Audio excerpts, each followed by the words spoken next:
Hello and welcome to the Mythic Archive. Today we return to the sun-drenched lands of ancient Greece to tell the story of the first great voyage. Before Odysseus sailed home from Troy, before Aeneas founded Rome, there was the Argo. This is not just a story about one man. It is the original crossover event. It is the story of a team. The greatest musicians, the strongest warriors, the fastest runners, and the sons of the north wind, all gathered on one wooden deck to sail to the edge of the known world. They were the Argonauts, and their captain was Jason. The story begins, as Greek tragedies often do, with a usurper king and a terrifying prophecy. In the city of Iolcus, a man named Peleus seized the throne from his half-brother Aeson. Peleus was a tyrant. He killed anyone who threatened his power. He locked his brother in the dungeons, but he could not lock away fate. He consulted the oracle at Delphi, and the Pythia gave him a warning that chilled his blood. "Beware," the oracle said. "Beware the man who comes down from the mountain wearing only one sandal." Peleus lived in fear of this one-shoed man. He scanned the feet of every stranger who entered the city. For years, he saw nothing. He thought he was safe. But the rightful heir, the son of the imprisoned king, was growing up in secret, high on the slopes of Mount Pelion, under the tutelage of the wisest teacher in mythology. Jason was raised by Chiron the centaur, the trainer of heroes. When he came of age, he decided to reclaim his father's throne. He walked down the mountain toward Iolcus. On his way, he came to the river Anoros. The river was swollen with spring rain, rushing and dangerous. On the bank stood an old, withered woman. She begged Jason to carry her across. Jason, being a hero trained in virtue, did not hesitate. He lifted the old woman onto his back. She was impossibly heavy, heavier than any human should be. He struggled against the current. He fought for every step. In the struggle, his left sandal was sucked into the mud and lost. He staggered onto the far bank, gasping for air, with one bare foot. The old woman revealed herself. She grew tall and radiant. It was Hera, the queen of the gods. She hated King Peleus because he had neglected her worship. She promised Jason her aid. Jason arrived in the marketplace of Iolcus. King Peleus saw him. He saw the broad shoulders, he saw the long hair, and then he looked down. He saw the one bare foot. The prophecy had walked through the front door. Peleus was cunning. He couldn't just kill Jason in the public square. The people would revolt. So he invited Jason to a banquet. He asked the young hero a trick question. What would you do if you had the power and you knew a man was destined to kill you? Jason, perhaps inspired by Hera, replied, "I would send him to retrieve the Golden Fleece." Peleus smiled. "Good idea," he said. "Go get it." The Golden Fleece was the skin of a flying ram sent by Zeus. It was kept in the distant land of Colchis, at the end of the world, guarded by a sleepless dragon and a sorcerer king. It was a suicide mission. Jason accepted, but he needed a ship. He hired the master shipwright, Argus. But Argus had help. Athena, the goddess of wisdom, designed the ship herself. She brought a beam of sacred oak from the oracle grove at Dodona and fitted it into the prow. This beam had a magical property. It could speak. It could warn the crew of danger. They named the ship the Argo, meaning the Swift. It was the first longship, a vessel built not for fishing, but for war and exploration. Jason sent heralds to every court in Greece. The Argo sails for Colchis. Who will join? The response was overwhelming. Every hero who wanted to make a name for himself answered the call. The roster of the Argonauts reads like a who's who of Greek mythology. There was Orpheus, the musician whose lyre could charm stones and quell storms. There were Zetes and Calais, the sons of the north wind, who had wings growing from their ankles and could fly. There were Castor and Pollux, the Gemini twins, master boxers and horsemen. There was Peleus, who would one day become the father of Achilles, and towering above them all there was Heracles. Yes, Hercules himself joined the crew. He was in the middle of his 12 labors, but he took a break to join the adventure. The presence of Heracles creates a fascinating tension in the story. He was clearly stronger and more qualified to lead than Jason. In fact, the Argonauts voted for Heracles to be captain. But Heracles refused. He said, "Jason gathered us. Jason should lead." It was a test of Jason's leadership. How do you command a ship when your crew is stronger than you? You do it with charm, diplomacy, and by keeping the peace among egos the size of mountains. The Argo launched. 50 heroes rowed in unison, and the ship flew over the waves like a bird. Their first stop was the island of Lemnos. As they approached, they noticed something strange. There were no men. The women of Lemnos, cursed by Aphrodite with a terrible smell that drove their husbands away, had committed a horrific act. In one night of madness, they had murdered every father, husband, and son on the island. They were a society of murderers living in fear that the Thracians would come to punish them. When they saw the Argo, they armed themselves. But when they saw the handsome heroes, their fear turned to desire. They realized this was a chance to repopulate their island with the blood of demigods. Queen Hypsipyle invited Jason into the city. She lied about the missing men, claiming they had simply been exiled. Jason, either fooled or willing to be fooled, accepted the hospitality. The Argonauts, the greatest warriors in Greece, were defeated not by monsters, but by comfort. They stayed on Lemnos for a year. They forgot the fleece. They forgot their quest. Jason fathered twins with the queen. It seemed the great voyage would end here, in a warm bed on a cursed island. Only one man remained immune to the charms of Lemnos, Heracles. He stayed by the ship, guarding the treasure, growing more impatient every day. Finally, he marched into the city. He didn't use violence, he used shame. He gathered the heroes and mocked them. "Did you leave your homes to harvest grapes in Lemnos?" he roared. "Do you think you will win glory by sleeping in strange beds? The Golden Fleece will not come to us by itself." His words were a slap in the face. Jason, shamed by the greatest hero of the age, realized his mistake. He rallied the men. They said their tearful goodbyes to the women and returned to the oars.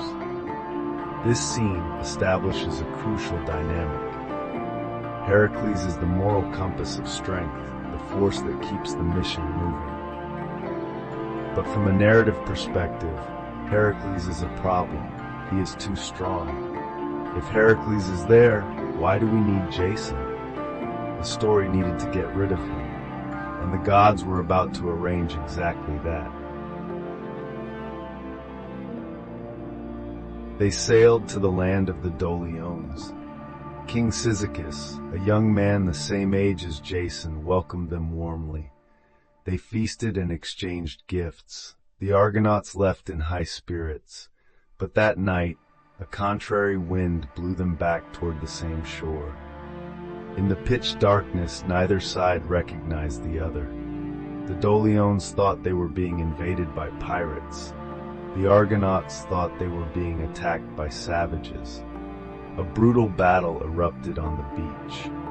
Jason, fighting for his life, drove his spear through the chest of the enemy leader. When dawn broke, the horror was revealed. Jason was standing over the body of King Cyzicus, the man who had hosted him just hours before. The Argonauts wept. They tore their hair. They realized that heroism is not just about strength. It is subject to the cruel whims of fate and confusion. They held a magnificent funeral for the young king, marching around his pyre in full armor 3 times. It was a hard lesson. Good intentions do not prevent tragedy. They rowed on until they reached the coast of Mysia. Heracles broke his oar, pulling too hard. They went ashore to find wood for a new oar. Heracles' squire and lover, a beautiful young man named Hylas, went to find water. He found a spring called Pege. It was a place of unearthly beauty. As Hylas dipped his pitcher into the water nymphs watching from below saw his face. They were struck by his beauty. As the moon rose, they reached up with their wet arms. They didn't want to hurt him, they wanted to keep him. They grabbed his wrist and pulled him down. Hylas gave a single cry and vanished beneath the surface. Polyphemus, not the Cyclops but an Argonaut, heard the cry and told Heracles. Heracles went mad. The loss of Hylas broke him. He rampaged through the forest, uprooting trees, shouting the boy's name until his voice cracked. "Hylas! Hylas!" But only the echo answered. Meanwhile, the tide turned. The wind rose. Jason, seeing the opportunity to sail, made the hard command. He ordered the Argo to leave. They sailed away, leaving the greatest hero on earth behind, wandering the woods in grief. The training wheels were off. Jason was now on his own. Without Heracles, the Argonauts felt vulnerable. But they soon learned that every man on that ship was chosen for a reason. They landed in the country of the Bebrycians. The king there was a giant named Amycus. He was a bully. He had a standing law that no stranger could leave his land without challenging him to a boxing match. He had killed every single opponent, smashing their skulls with his raw power. He challenged the crew. The Argonauts did not send their strongest warrior. They sent Polydeuces, one of the Gemini twins. Polydeuces was not the biggest man, but he was the son of Zeus. He was the god of boxing. The fight was a classic study of technique versus size. Amycus swung wild, sledgehammer blows that could shatter stone. Polydeuces danced. He weaved. He slipped the punches by a hair's breadth. He tired the giant out. And then, seeing an opening, Polydeuces stepped in. He delivered a single, thunderous blow to the ear that shattered the bone. The giant fell dead. The Bebrycians attacked in rage, but the Argonauts drew their swords and slaughtered them. They learned a valuable lesson that day. You do not need to be a monster to kill a monster. You just need to be smarter. They sailed on to Salmydessus, the home of King Phineus. Phineus was a prophet who had revealed too many of Zeus's secrets. For his crime, he was blinded and cursed. Every time he sat down to eat, the Harpies, the hounds of Zeus, would swoop down from the sky. These were horrific creatures, birds with the heads of pale, starving women.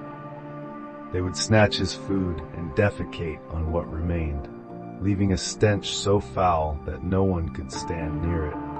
Phineus was starving to death in front of a banquet. When the Argonauts arrived, Phineus knew who they were. He knew that only they could save him. He begged for their help. Jason agreed, but he needed the right specialists. He called upon Zetes and Calais, the sons of the North Wind.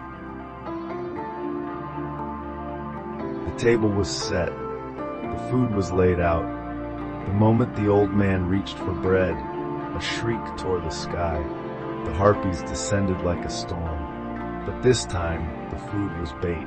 Zaides and Calais, the Boreads, leaped into the air. Wings sprouted from their ankles and shoulders. They chased the monsters into the sky. It was the first aerial dogfight in history. They pursued the Harpies across the ocean, swords drawn, ready to kill. They would have wiped the species out, but Iris, the messenger goddess, intervened. She swore an oath on the river Styx that the Harpies would never bother Phineus again if the brothers spared them. The Boreads agreed and returned to the ship. Phineus, finally able to eat a meal in peace, paid his debt. He gave Jason the sailing directions to Colchis, but he gave a dire warning about the next obstacle, the Symplegades, the clashing rocks. This was the most feared hazard of the ancient seas. Two massive cliffs that were not fixed to the earth but floated on the water. Driven by the wind, they would crash together constantly, pulverizing anything that tried to pass between them. No ship had ever survived. Phineus told Jason the secret. "Send a dove through first," he said. "If the dove makes it, row with all your might. If the dove is crushed, turn back." They reached the strait. The sound was deafening, like thunder that never stopped. The rocks crashed together, sending spray to the clouds. As the rocks opened, Euphemus released the white dove. The bird flew. The rocks rushed in to crush it. They snapped shut just as the bird passed, clipping only its tail feathers. The rocks began to recoil, opening again. "Row!" Jason screamed. "Row for your lives!" 50 heroes pulled the oars until the wood bent. The ship surged forward. A massive wave rose up to stop them, but Tiphys the helmsman steered them through. The rocks began to close again. They were halfway through. Death was closing in from both sides. It seemed they would be crushed. But at the last second, Athena appeared. She held back one rock with her left hand and pushed the Argo forward with her right. The ship shot out into the open sea, losing only the ornament on its stern. The Symplegades crashed together behind them, and fused by the power of fate, stood still forever. The path to the Black Sea was now open. The Argo had done the impossible. After weeks of rowing, they saw the Caucasus Mountains rising like a wall against the sky. They had arrived at Colchis, the kingdom of the sun. They sailed up the river Phasis and anchored the Argo. Jason, accompanied by a few heroes, marched to the palace of King Aetes. Aetes was not a normal man. He was the son of Helios, the sun god. He was a powerful sorcerer, and he possessed the Golden Fleece, which he had nailed to an oak tree in a sacred grove, guarded by a dragon that never slept. Jason stood before the king and politely asked for the fleece. He explained his mission. Aetes was furious. He wanted to kill them on the spot, cut off their noses and hands, and send them back to Greece in boxes. But the laws of hospitality held him back. Instead, he decided to kill Jason with a suicide mission. "You can have the fleece," the king said with a cruel smile, "but only if you can prove you are my equal. I have 2 bulls with bronze feet that breathe fire. You must yoke them. You must plow the field of Ares. Then you must sow the teeth of a dragon, and you must harvest the crop that springs up before nightfall." Jason accepted the challenge, but he walked away in despair. No mortal could survive fire-breathing bulls. But up on Mount Olympus, his patron goddesses were watching. Hera and Athena knew Jason was doomed without help. They went to Aphrodite, the goddess of love. They bribed her with a golden ball to send her son, Eros, to shoot the king's daughter, Medea. Medea was a priestess of Hecate, the goddess of witchcraft. She knew potions, spells, and the dark arts. When Eros fired his arrow, it struck Medea deep in the heart. She looked at Jason and fell into a love so violent it was like a sickness. She writhed in her bed all night, torn between loyalty to her father and this burning desire for the stranger. In the end, love won. She met Jason in secret at the temple of Hecate. She gave him a jar of ointment called the Charm of Prometheus. She told him to smear it on his body and his weapons. It would make him invulnerable to fire and iron for a single day. In exchange, she demanded one thing: take me with you, make me your wife. Jason swore an oath on all the gods that he would love her forever. It was an oath he would one day break with terrible consequences. The day of the trial arrived. The Colchians gathered on the hillsides to watch the Greek hero die. Jason smeared the ointment on his skin. He felt a power surge through him. He felt as strong as Heracles. The gates opened. The Kalkotoroi charged. These were terrifying machines of nature, bulls with bronze hooves and bronze mouths that breathed fire. The flames engulfed Jason. The king smiled, waiting for the scream. But there was no scream. The magic of Medea protected him. Jason walked through the fire. He grabbed the bulls by their horns and wrestled them to the ground. He forced them into the yoke. He hitched them to the plow.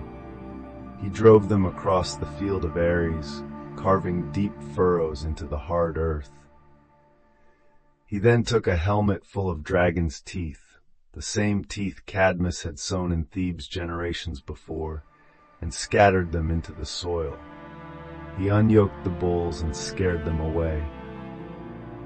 The first part was done, but the harvest was coming. By late afternoon, the earth began to rumble. The crop was ready. Spear points broke the surface like corn stalks. Then helmets, then shoulders. An entire army of earth-born warriors, the Spartoi, rose from the furrows, fully armored and ready to kill. They surrounded Jason. He was outnumbered 100 to 1, but Medea had told him the secret. These warriors were born of magic, not reason. They were mindless killing machines. Jason remembered her advice. He picked up a massive round boulder, a stone so heavy 4 men couldn't lift it, and threw it right into the middle of the army. The Spartoi were confused. They didn't know who threw it. They turned on each other. "You hit me! No, you hit me!" In a blind rage, they began to hack and slash at their own brothers. Jason drew his sword and rushed in to finish off the survivors. He harvested the crop of death. By sunset, the field was covered in blood. Jason stood victorious. King Aetes was stunned, but he was not defeated. He had no intention of giving up the fleece. He returned to his palace to plot a massacre.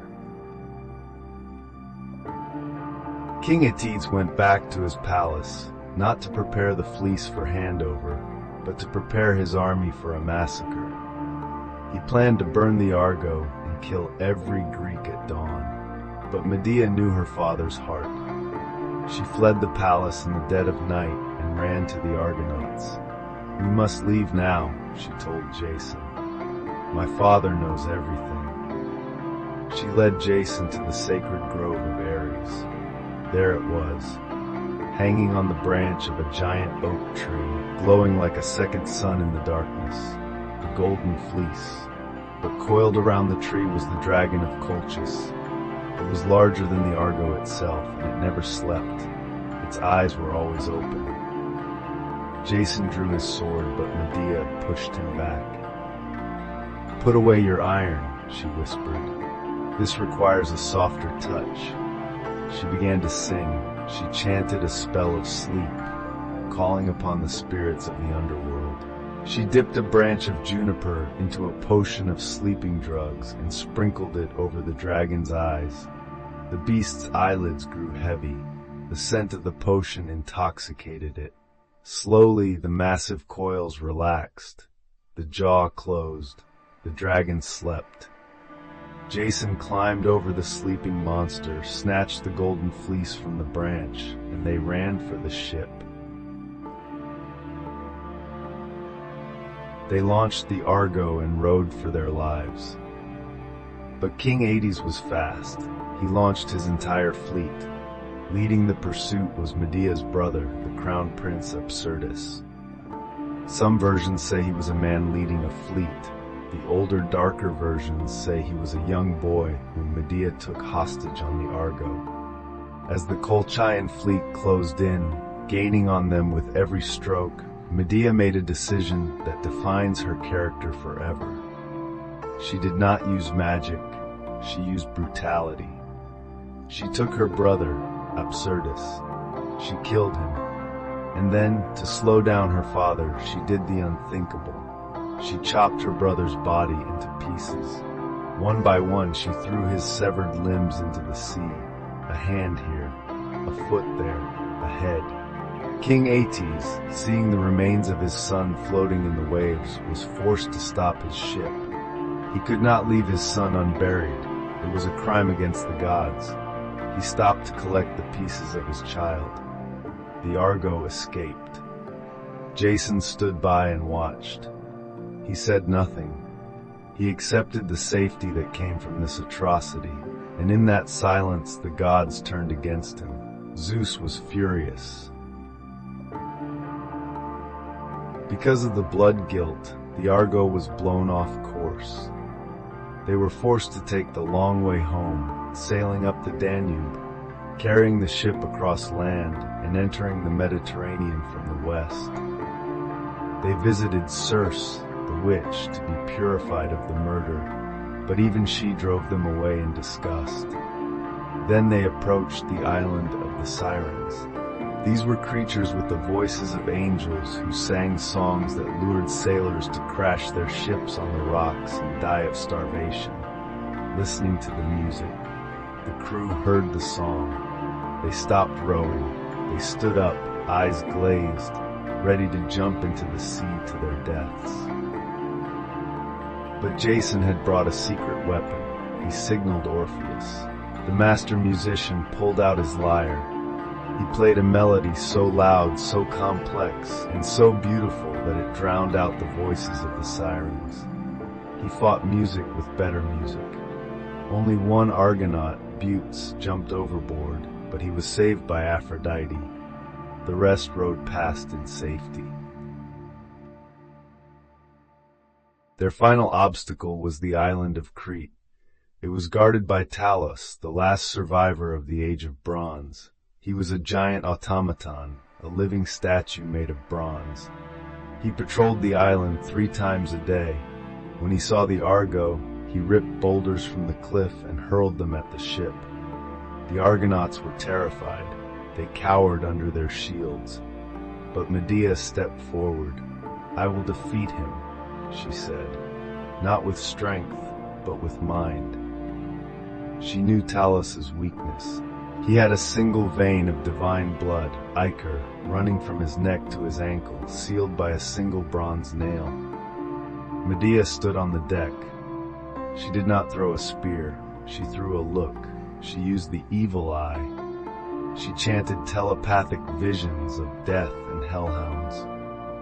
Talos, confused and disoriented by her psychic attack, stumbled. He grazed his ankle against a sharp rock. The bronze nail popped out. The divine ichor gushed out like molten lead. The giant fell. With a crash that shook the earth, the bronze man died. The path to Greece was finally open. The Argo returned to Iolcus. Jason marched into the city and threw the Golden Fleece at the feet of King Peleus. "I have done the impossible," he declared. "Now give me my throne." But Peleus laughed. He accepted the fleece, but he refused to step down. He had the army, he had the power. Jason had nothing but a weary crew. Once again, Jason turned to Medea. "You helped me win the fleece," he said. "Now help me win the kingdom." Medea agreed, but she did not use soldiers. She used the king's own daughters. She befriended the princesses of Iolcus. She showed them a miracle. She took an old dying ram and cut it into pieces. She threw the pieces into a cauldron of boiling herbs. She chanted a spell, and from the bubbling liquid a young lamb leaped out, full of life. She told the daughters, "I can do the same for your father. If you cut him up, I can boil away his age and make him young again." The daughters loved their father.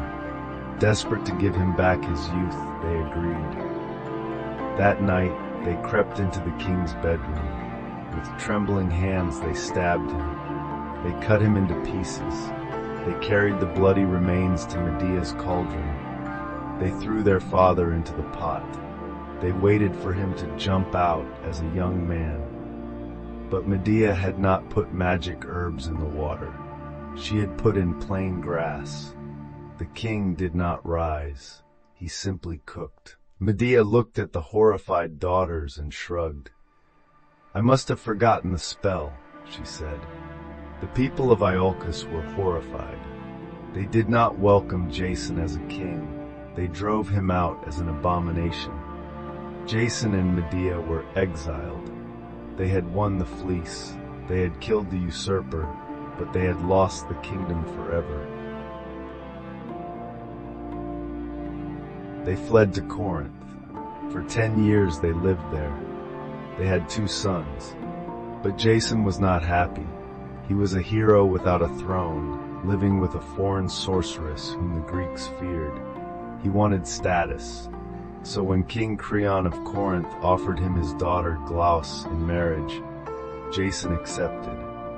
He betrayed Medea. He told her, "I am doing this for us. My new sons will be kings, and they will protect our old sons." Medea did not take this well. She had killed her brother for him. She had killed a king for him. She had exiled herself for him, and now he was discarding her like an old shoe. She pretended to accept the marriage. She sent a wedding gift to the new bride, a beautiful robe and a golden crown. Glauce, delighted, put them on. But the moment the gold touched her skin, it ignited. It was not normal fire. It was a chemical acid that burned flesh from bone. King Creon rushed to save his daughter, but he stuck to the melting dress. They both died in agony. Jason ran to Medea's house to arrest her, but he was too late. He found the bodies of his 2 sons lying in their blood. Medea had killed them with her own hands, not because she hated them, but to hurt Jason.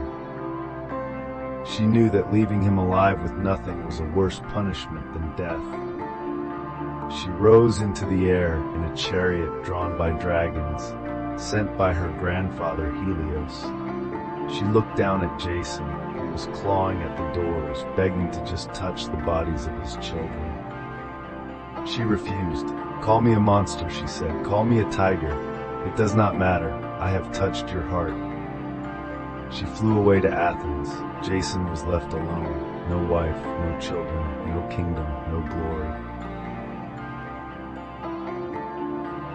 The story ends not with a bang, but with a whimper. Jason wandered the earth for years, an outcast. He was hated by the gods for breaking his oath to Medea. He was old, tired, and friendless. He returned to the beach where the rotting hulk of the Argo lay beached in the sand. He sat in the shadow of his former glory, remembering the days when he was the captain of heroes. He fell asleep under the prow, and as he slept, the speaking timber of Dodona